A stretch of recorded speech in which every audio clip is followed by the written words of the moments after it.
에게 나라를 빼앗겼던 식민지 시대 독립투사들의 치열한 나라 사랑과 배신을 그린 영화입니다. 우리나라 사람 한 1,300만 명 정도가 관람한 그런 영화죠. 저 영화 스토리를 보면 한 열혈 독립투사였던 사람이 일경에 체포되었습니다. 고문과 죽음의 공포, 달콤한 회유에 못 이겨 첩자가 되었습니다.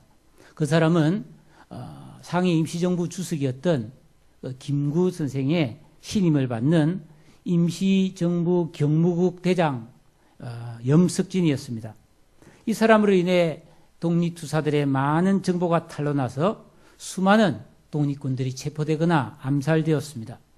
그런데 1945년 8월 15일 해방이 되자 이 염석진은 신분을 세탁하여 대한민국 경찰 고위직에 올라서 또 호의호식을 합니다. 참 기가 막힌 일이죠.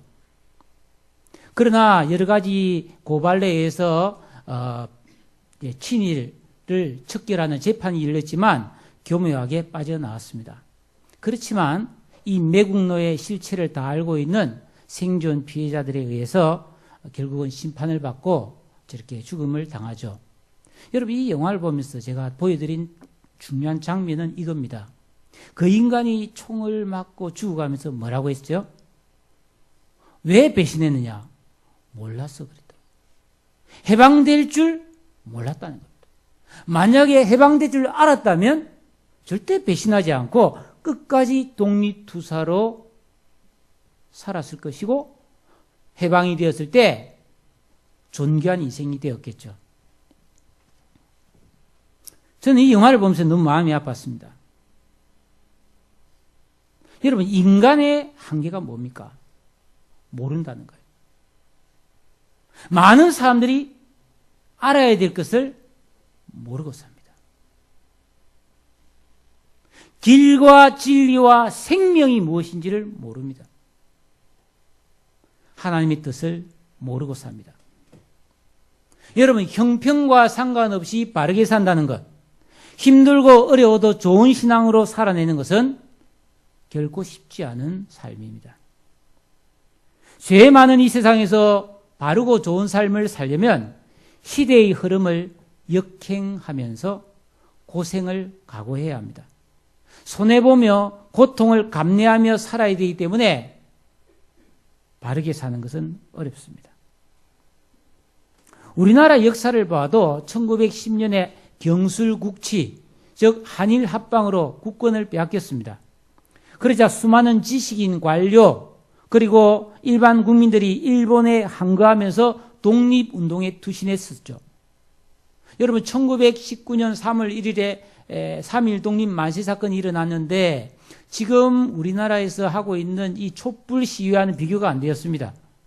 어제 광화문에서 150만이다, 전국에서 200만이다 하는데 여러분, 지금으로부터 약 100년 전에 1919년 3.1 독립운동은 전국 방방곡곡의 모든 국민이 독립만세운동을 불렀습니다. 평화적으로요. 그렇게 일제히 항거하면서 독립을 부르짖었는데 세월이 흐르면서 나라를 빼앗긴 지 20년이 지나면서 즉 1930년대에 들어서면서 갑자기 관료, 기업과 문학과 지식인들 사이에 독립운동을 포기하고 친일파로 돌아선 사람들이 갑자기 많아지기 시작합니다. 왜 그랬을까요? 해방될 가능성이 없다라고 속단했기 때문입니다. 요즘 엄청난 비판을 받고 구속되고 수사를 받고 있는 고위관리나 기업인들을 보세요. 권력과 돈과 명예를 탐하고 즐기느라고 이런 날이 올 줄 몰랐던 사람들 아닙니까? 영원히 그렇게 살 수 있을 것이라고 착각했죠. 지금 아마 뼈저리게 후회하고 있을 것입니다. 우리는 이런 현상들을 보면서 비판만 할 것이 아니라 겸허하게 우리 자신을 돌아보아야 합니다. 영원한 진리이신 하나님의 말씀에 비추어 영원한 것과 일시적인 것, 올바른 것과 그릇된 것, 진리와 거짓, 지혜와 어리석음, 복을 받는 길과 저주를 받고 망하는 길을 분별하며 살고 있는가? 숙고해야 합니다. 나의 미래에, 내가 이 세상을 떠날 때에, 그리고 하나님 앞에 설 때에 나는 복음을 가졌던 사람으로, 하나님 앞에 거룩하고 흠이 없는 구원의 사람으로 인정받을 수 있을 것인지 성찰해야 합니다. 이것은 절대로 미룰 수 없는 중차대한 나의 일입니다. 저는 기대하기를 여러분 오늘 이 말씀을 듣고 미루지 마시고 즉시 깨달아지거들랑 즉시 여러분의 삶을 변화시킬 수 있기를 바랍니다. 사람의 위대한 점은 생각하고 마음먹기에 따라서 그 삶을 완전히 바꿀 수 있다는 것입니다. 하지만 우리가 문제는 잠깐은 그런 생각을 가질 수 있을지 모르지만 지속적으로 올바른 마음을 계속 지키며 사는 것은 어려운 일입니다. 인간의 마음은 마치 바람에 흔들리는 갈대처럼 이리저리 흔들리고 변덕스러워서 종잡을 수 없는 것이기 때문입니다. 마귀는 바로 이 틈을 노리고 나쁜 생각, 더러운 정욕, 이기심을 충동해서 우리를 유혹하고 타락하여 진리와 바른 길에서 벗어나게 만듭니다. 하나님의 아들 예수 그리스도께서 이 땅에 오셔서 십자가를 지신 것은 바로 이러한 어리석은 길에서 우리를 구원하시기 위함이었습니다. 죄와 허물로 죽었던 우리를 무한한 사랑과 자비로 구원해 주셨습니다. 그러므로 예수 믿고 구원받은 그리스도의 마음은 변화될 수 있습니다. 우리에게 성령을 부어주시고 진리의 말씀을 따라 살아가도록 지금도 은혜를 베풀어 주고 계시기 때문입니다. 예수를 믿고 교회를 다니고 예배를 드리지만 쉽게 변하지 않는 그리스도인, 하나님의 자녀들을 자비하심으로 오래 참아주시면서 잘못을 꾸짖고 벌을 주시기보다는 말씀으로 권하며 위로하며 우리를 거룩하게 양육해주고 계시기 때문입니다. 지난 주일 말씀, 우리 이 로마서 12장 1절에 사도 바울은 예수를 믿는 그리스도인들은 복음을 들은 사람이다. 그러므로 우리는 무엇을 믿을 것인가가 분명해진 사람들이다. 이게 분명하다면 이제는 어떻게 살 것인가를 고민해야 된다고 말씀했습니다. 구원받은 그리스도인들이 이 세상을 살아가는 올바른 방법은 자기 몸을 하나님이 기뻐하시는 거룩한 산제물로 드리는 영적 예배자가 되는 것이라고 했는데, 산제물, 영적 예배는 참으로 이해하기 어려운 말입니다. 그래서 오늘 2절 말씀부터는 우리 몸을 어떻게 하나님 앞에 산제물로 드리는 영적 예배자가 될 것인가, 어떻게 하면 라고 하는 방법에 대해서 구체적으로 말씀해 주고 있습니다. 그것은 첫째로 이 세대를 본받지 않는 것이라는 거예요. 여러분, 이 세대라고 하는 것, 우리가 살아가는 이 시대를 말하는데 하나님의 말씀에 순종하지 않는 죄 많은 이 세상의 풍조를 말합니다. 우리 그리스도인들이 하나님께서 보실 때 좋은 삶을 살기 위해서, 정말로 내 인생을 좋게 만들기 위해서는 이 세상을 본삼고 살아서는 안 된다는 겁니다. 이 본이라고 하는 것은 틀, 금형 같은 걸 말합니다. 즉, 여러분, 붕어빵 아시죠? 붕어빵. 쇠로 이렇게 붕어 모양을 이렇게 조각해서 거기다가 밀가루 붓고 구우면 똑같은 붕어빵이 계속 나오지 않습니까? 그처럼 우리는 이 세상을 틀로 삼아서 이 세상과 닮은 사람으로 살아서는 안 된다는 겁니다. 제가 어릴 때 우리 집 바로 옆집에 혼녀라가 살았습니다. 저하고 나이 동갑인데 남자인데 머리가 노랗고 눈이 새파랬어요. 걔는 매일 놀림받았습니다. 노랑머리라고. 왜냐하면 한국인 가운데 노랑머리는 거의 없었거든요. 근데 지금은 노랑머리가 너무 많아요. 그리고 이상한 것은 언제부턴가 손가락에 껴야 될 반지를 코에 끼고, 반지를 코에 끼고, 너 왜 반지를 코에 끼는지 몰랐어요? 이 술에도 끼우고 혓바닥에 침을 꽂고 다니는 사람도 봤어요. 우리 어릴 때는 양말이 떨어지면 깊고 바지가 떨어지면 귀여웠는데 요즘 찢어진 걸 입고 다닙니다. 이 세상의 유행들이죠. 많은 사람들이 그렇게 합니다. 그게 멋이라고 생각하는 것이죠. 여러분, 그런데 그리스도인들은 그런 것뿐 아니라 마음 씀씀이, 정신, 이 세상을 따라가서는 안 됩니다. 왜냐하면 이 세상에는 마귀가 역사하고 있기 때문에 성도들을 유혹해서 타락하게 하는 영적인 활동들이 일어나고 있기 때문입니다. 우리가 정신을 차리고 믿음에 바로 서 있지 않으면 거기에 휩쓸려 갑니다. 에베소 2장 2절과 3절에 보면 그때 너희가 그 가운데 이 세상의 유행 가운데 행하여서 공중의 권세 잡은 자를 따라서니 곧 지금 불순종의 아들들 가운데 역사하는 영이라. 전에는 우리도 다 그 가운데서 행하여 육체의 욕심을 따라 지내며 육체와 마음이 원하는 것을 하여 다른 이들과 같이 본질상 진노의 자녀였다고 말하고 있습니다. 여러분, 이 세상을 본받고 살면 하나님의 진노의 대상이 됩니다. 그리스도인은 세상이 우리의 본을 받을 대상이 아니라 예수 그리스도라고 하는 영광스럽고 존귀한 본이 계십니다. 우리는 예수를 닮아가야 되는 거예요. 여러분, 이 세상, 이 세대는 어디를 보면 잘 알 수 있냐면 영화나 드라마, 인터넷 광고를 보면 잘 알 수 있습니다. 이 세상이 우리에게 지금 계속해서 알려주는 게 뭐냐면 우리 몸과 마음이 원하는 것을 다 하면서 살아야 행복해진다는 것입니다. 더 좋은 음식, 더 값비싼 물건, 더 유명한 명성, 더 많은 소유, 이것을 통해서 즐겁게 사는 것, 쾌락을 추구하는 것을 행복이라고 말해요. 여러분, 60이 넘고 70이 넘은 할머니가 여러 가지 주사를 맞아서 주름살 하나 없는 우윳빛 피부를 갖는다면 그게 행복하다고 말하는 시대입니다. 청바지 입고 빨간 티를 입고 카페에서 노트북 가지고 노는 할배가 멋진 남자가 되는 것을 행복이고 성공이라고 자랑하는 이 세대를 본받아서는 안 됩니다. 성경은 말해요.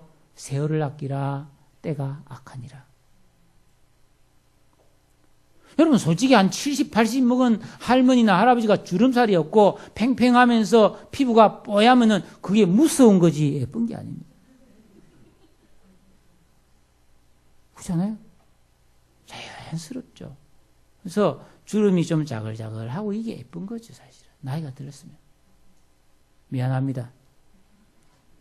이걸 인정 안 하는 분도 계시겠지만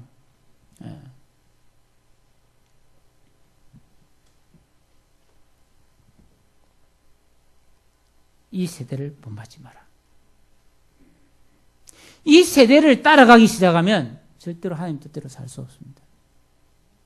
둘째로 마음을 새롭게 함으로 변화를 받으라고 했습니다. 여러분, 이 세대를 본받지 않는 것이 좀 소극적인 방법이라면 적극적인 모습으로 신앙의 훈련과 경건 생활을 통해서 마음을 새롭게 함으로 변화를 받아야 합니다. 여러분, 제가 가만히 생각해 볼 때 이 세상을 살아가는 사람들의 삶의 방식은 크게 네 가지로 나뉘어진다고 생각해요. 첫째, 되는 대로 아무렇게나 생각 없이 사는 방법. 둘째, 못된 생각을 가지고 악하게, 의도적으로 악하게 사는 방법. 세 번째, 잘못된 것을 믿음으로 자기 생각에는 잘 산다고 생각하는데 엉터리로 살아가는, 착각하며 사는 방법.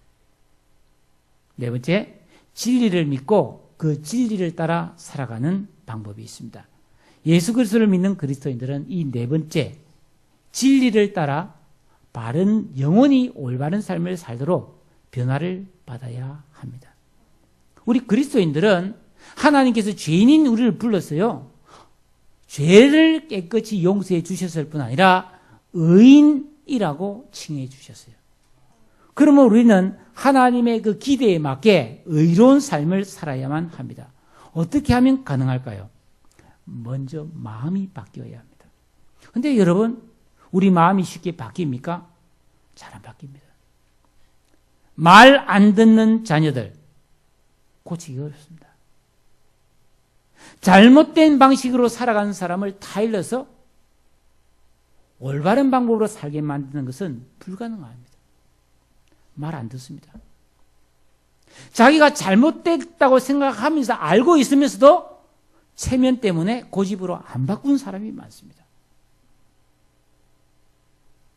사람의 마음은 잘 안 바뀝니다. 그런데 마음을 바꾸지 않으면 인생이 바뀌지 않습니다. 마음과 생각이 안 바뀌면 삶이 변하지 않습니다. 그렇기 때문에 여러분들이 지금까지 살아온 삶보다 더 좋은 삶, 올바른 삶으로 바뀌고 싶다면 내 마음과 생각을 바꿔야 합니다. 어떻게 하면 새로운 마음으로 더 좋은 마음과 생각으로 바꿀 수 있나요? 결심하면 되나요? 겁을 주면 되나요? 아니에요. 굳어진 마음은 죽어도 안 바뀝니다.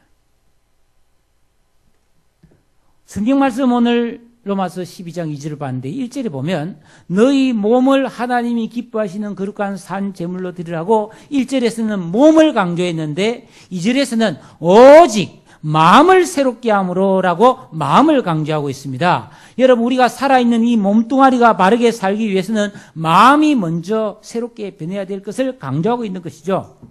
여러분 그리스도인들은 이렇게 마음이 변해서 언행심사, 몸이 변하는 안팎이 다 변화되어야 그게 올바른 그리스도인의 삶을 살 수 있다는 뜻이죠. 어떻게 하면 이런 변화가 가능할까요? 방법은 딱 한 가지밖에 없습니다. 예수 잘 믿는 길밖에 없습니다. 그러면 여러분 가운데 아직까지 예수를 인격적으로 만나지 못한 분들은 예수를 정확하게 알고 만나야 합니다. 예수를 만난 분들은 그 예수를 더욱 깊이 묵상하면서 더 예수를 잘 믿는 사람이 될 수 있기를 축복합니다.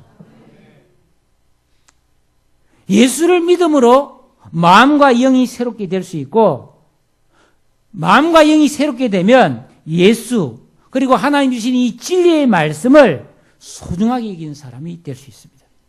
즉 가치관이 바뀌는 거예요. 사람이 무엇을 중요하게 여기며 사는가? 노는 거? 먹는 거? 돈? 내가 무엇을 가장 중요하게 여기며 사는가 하는 가치관이 변해야 됩니다. 여러분 복음성 중에 예수 가장 귀한 그 이름 이런 찬양이 있습니다. 여러분 예수 믿는 우리에게 예수님이 가장 귀하다고 고백할 수 있습니까? 그 정말 삶으로 고백할 수 있습니까? 이게 돼야 되는 거예요. 가치관이 바뀌어야 됩니다. 말씀이 꿀맛이 되는 경험을 해봐야 됩니다. 성령의 인도를 받아야만이 변합니다. 이것을 소원하십시오. 내 힘으로 안 됩니다. 주님께 도움을 구하고 성령의 은혜를 간구하시기를 축복합니다. 여러분 출애굽기를 읽어보면 그 애굽의 노예 생활에서 해방된 이스라엘 백성들을 하나님은 광야 사막으로 데리고 갔습니다.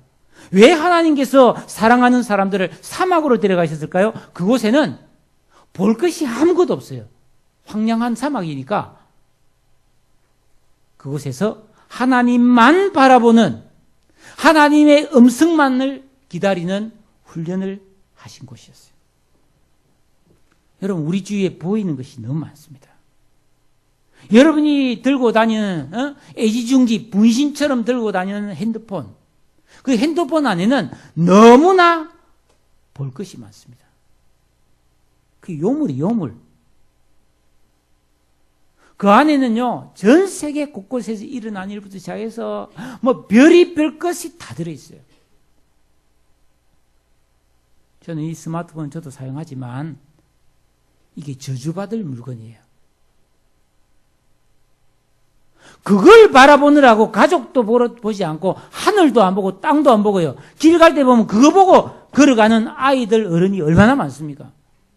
지하철이나 버스 안에 가면 전부 그거 보고 있잖아요. 도대체 그 안에 뭐가 있어요? 그 그 안에 생명이 있어요?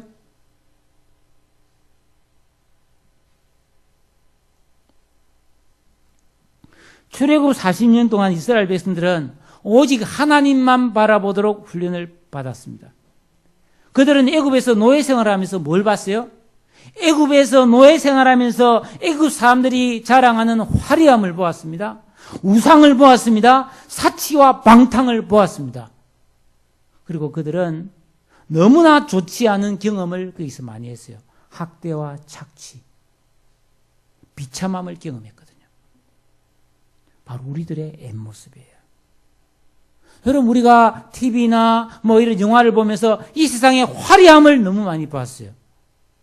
좋은 옷, 좋은 집, 좋은 차, 좋은 물건, 명품 너무 많이 봤습니다. 우리 속에 그걸 갖고자 하는 욕망이 너무 많이 들어와 버렸어요. 그러나 그걸 가진다고 우리 인생이 달라질 게 없습니다.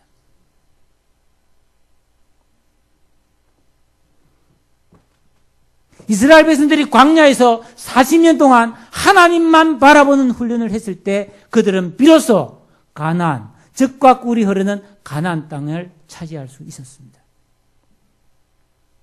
우리가 옛삶을 벗어버리고 하나님 말씀을 따르며 하나님을 바라보는 믿음의 사람이 되지 못하면 우리는 마음이 새로운 변화를 경험할 수 없고 젖과 꿀이 흐르는 하나님의 은총을 맛볼 수 없습니다.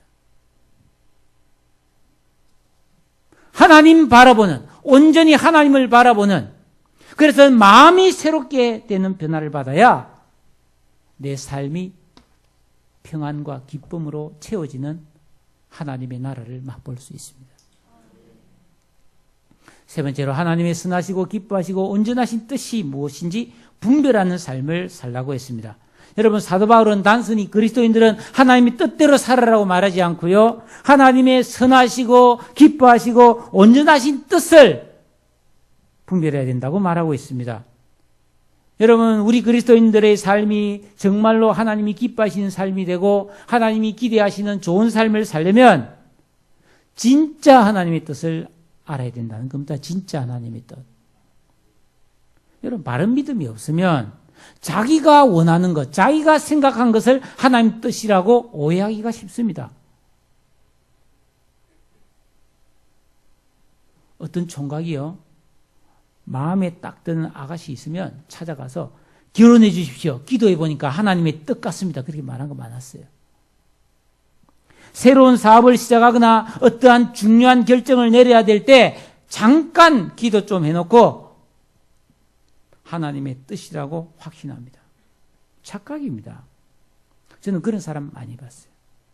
평생 직장 다니면서 돈 모았는데요, 그 퇴직금을 있잖아요, 새로운 사업을 하면서 기도합니다.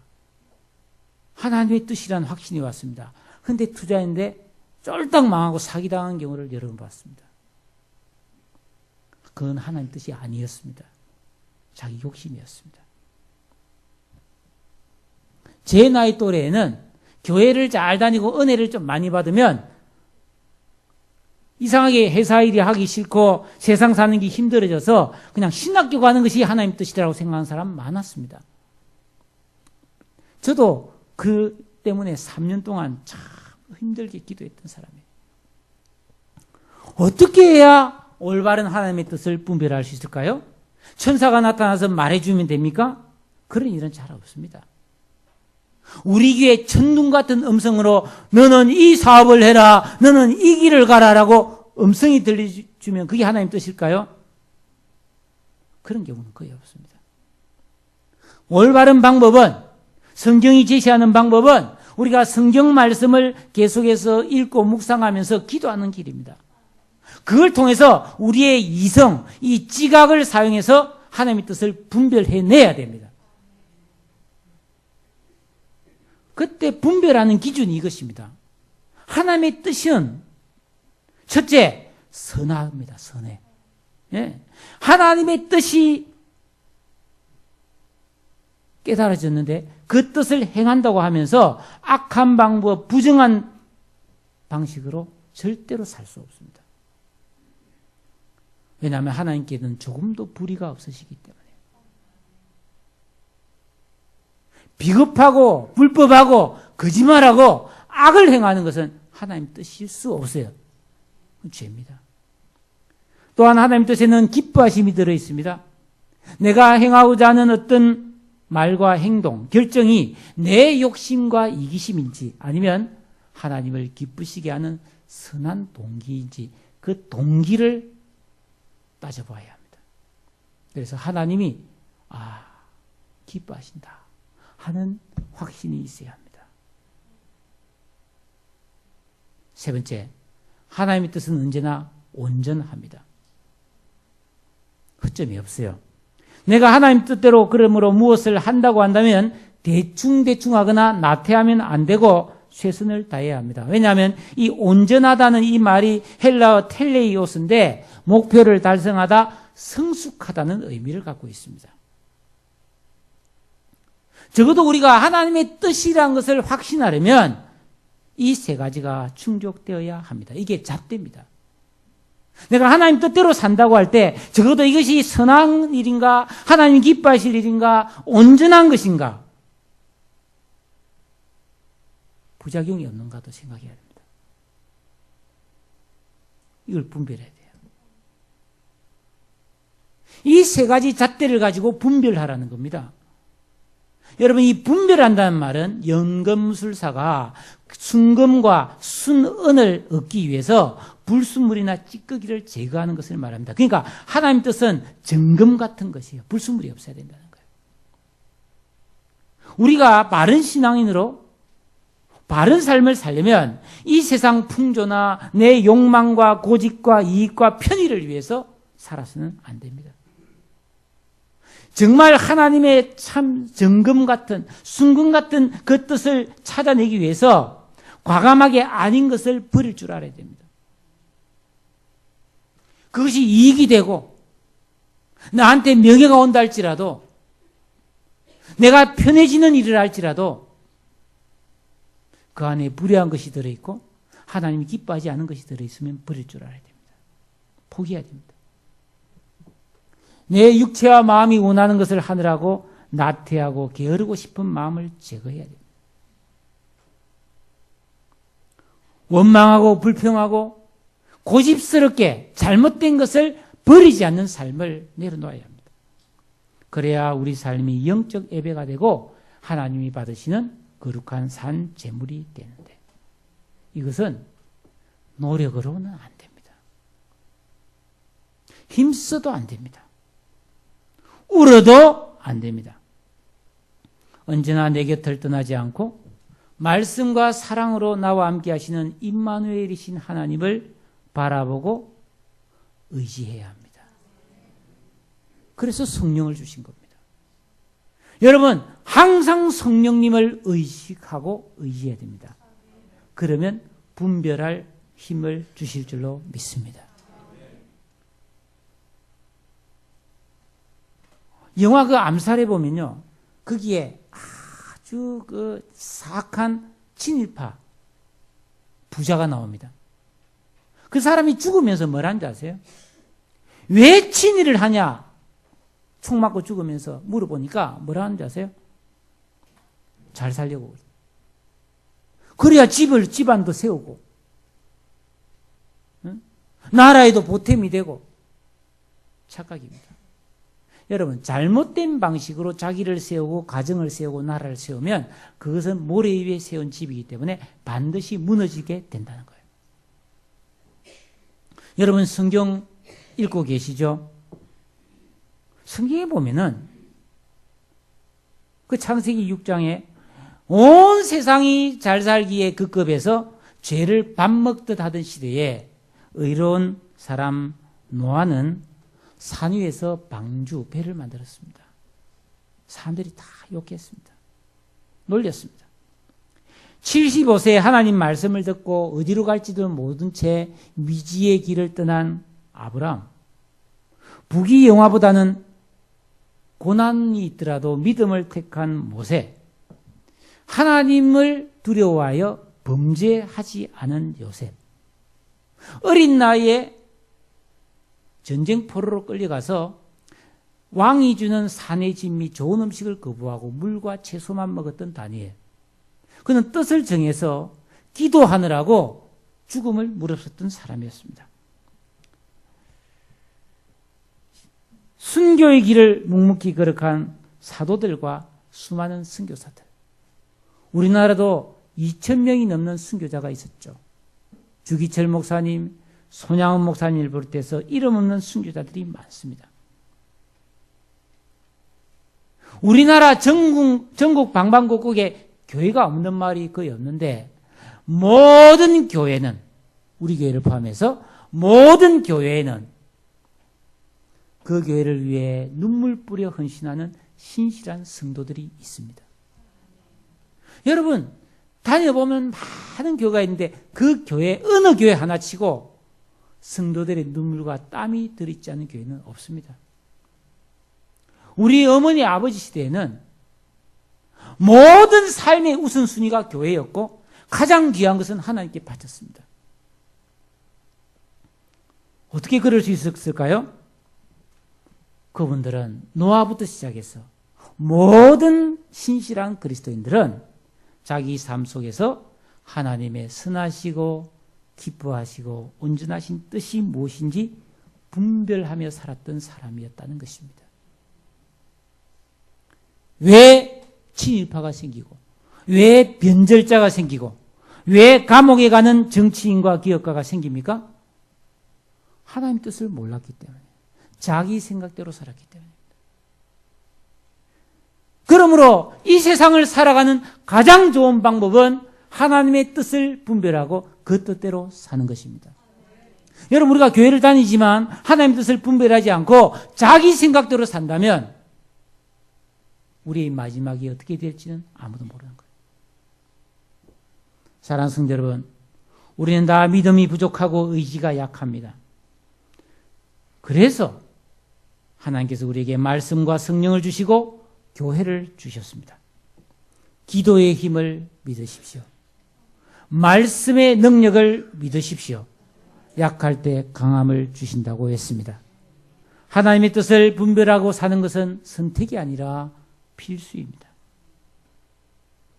우리는 매사에 주님의 은총을 힘입어 하나님의 선하시고 기뻐하시고 온전하신 뜻을 분별하려고 일단 마음을 먹어야 합니다.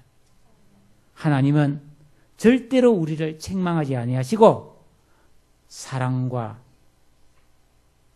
능력으로 격려해 주시고 인도해 주실 것입니다. 저는 확신합니다.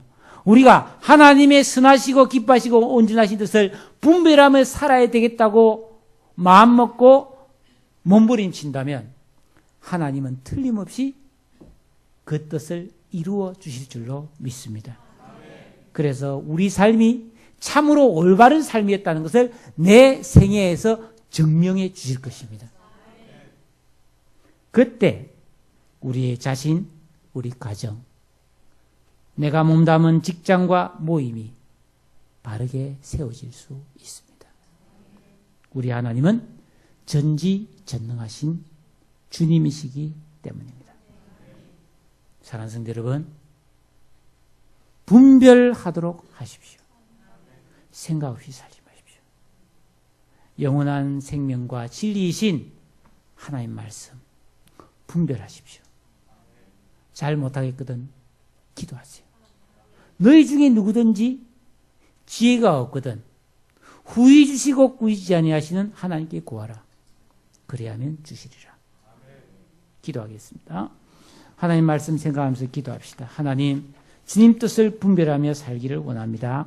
이 세대를 본받지 않게 도와주세요. 마음을 새롭게 함으로 변화가 되게 해주세요. 분별할 수 있는 지혜와 능력을 주세요. 오직 주님만을 의지하며 살겠습니다. 다 같이 통성으로 기도합니다.